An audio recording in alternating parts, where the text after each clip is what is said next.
Benarkah yang diucapkan Bilar itu? Atau hanya semacam lip service? Atau hanya semacam kepura-puraan semata untuk memperbaiki namanya?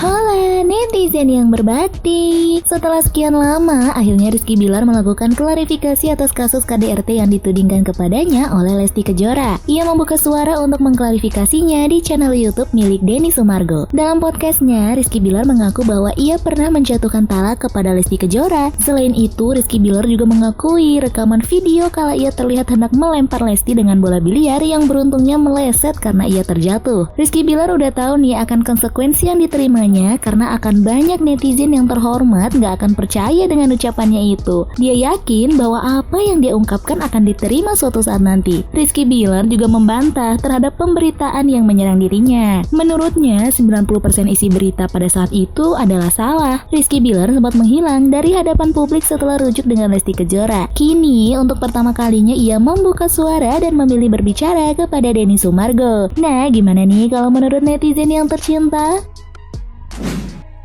Jadi sebenarnya Rizky Bilar itu gak perlu untuk klarifikasi menjelaskan tentang kebenaran yang memang terjadi pada saat KDRT dahulu.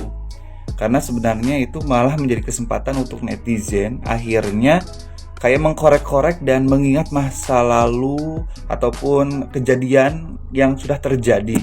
Ya sebenarnya sejelas apapun kita menjelaskan tentang sebuah kebenaran, kalau di mata orang yang membenci kita itu akan menjadi suatu hal yang mentah. Artinya kita tetap aja disangka tidak baik. Lihat aja komentarnya, hampir banyak sekali komentar yang negatif seperti itu. Ya intinya kita ya kalau udah punya salah, kita introspeksi diri dan udahlah kita menatap masa depan aja.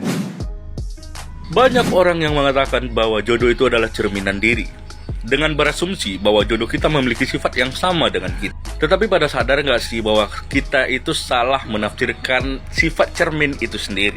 Karena sifat dari cermin itu adalah pantulan, yaitu ketika kita mengangkat tangan kanan, maka pantulan kita akan mengangkat tangan kiri.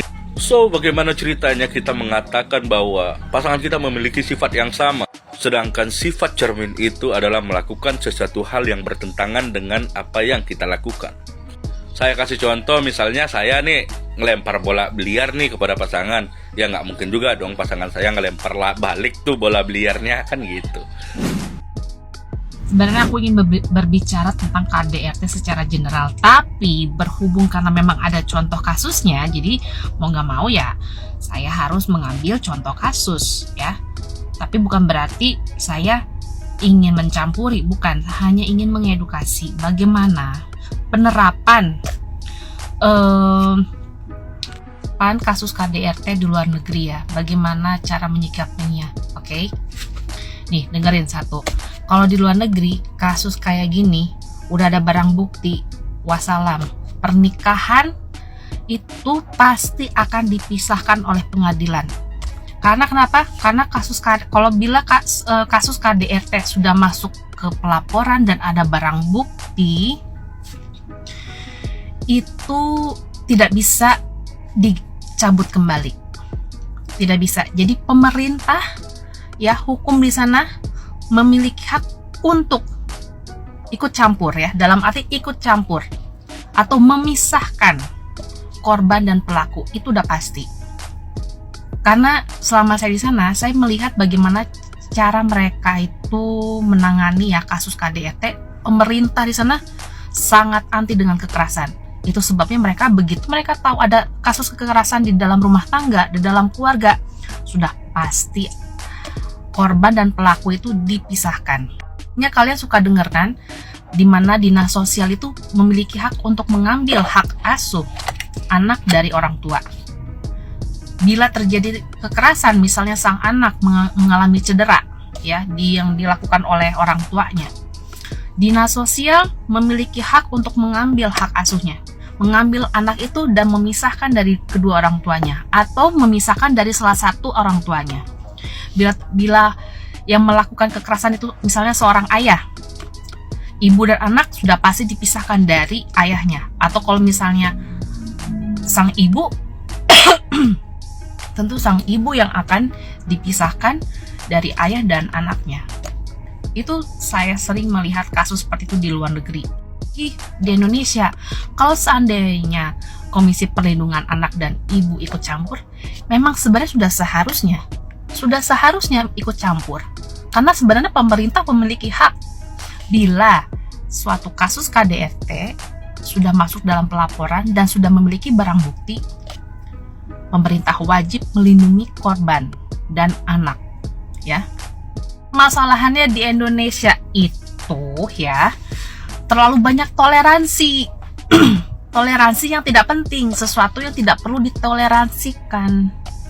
Dan ditambah lagi pemahaman di masyarakat kita bahwa lebih baik bersatu daripada bercerai-berai. Lebih baik nggak apa-apa deh bersatu, yang penting ya pernikahan utuh, status sosial utuh walaupun tidak bahagia. Dan belum lagi pemahaman agama, logika yang sesat ya. Logika agama yang sesat, pelaku KDRT bisa berubah karena Allah Maha membolak-balikan hati. Ini sering terjadi ya, sering banyak komen yang datang dan banyak cacian dan banyak kritikan yang datang kepada saya bahwa yang namanya kasus KDRT itu butuh penanganan secara psikiatris atau psikologis ya, butuh terapis. Tidak bisa ditangani secara amatir, tidak bisa.